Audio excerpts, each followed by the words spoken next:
Lo sciopero è stato di quelli clamorosi in cui il dibattito, anche polemico, è inevitabile, perché fermare un settore come il turismo in una città come Venezia non può certo passare sotto silenzio. In ballo c'è un comparto cruciale che in provincia impiega un esercito di 30.000 dipendenti.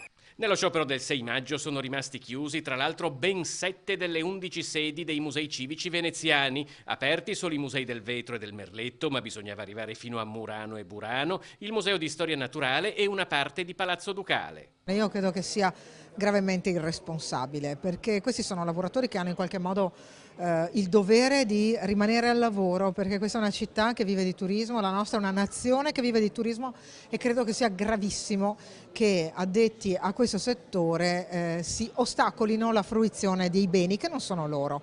Quindi ci vuole molta responsabilità quando si lavora soprattutto nei musei pubblici, perché peraltro i musei pubblici sono sulle spese di tutti i cittadini e non ci si può permettere di fare del danno. Nello sciopero naturalmente erano coinvolti anche i dipendenti delle strutture private, cuochi e camerieri, portabagagli e addetti alle pulizie che denunciano un utilizzo spropositato di voucher. Sull'uso dei voucher, anche noi abbiamo dei dati che ci danno un segno di allarme. In Veneto si stanno usando molto i voucher, vogliamo capire quali sono le ragioni e faremo un approfondimento proprio lunedì 16. Poi parliamo un po' di alberghi, di privati. È un settore che alle volte vive di un po' di improvvisazione, quindi manca di professionalità. È proprio per questo che dobbiamo ripensare l'ambito del turismo. Il turismo deve avere una grande idea di politica industriale, deve guardare a un investimento forte, si deve guardare anche alla qualificazione dei lavoratori, dall'altra gli stessi lavoratori devono essere responsabili in questo.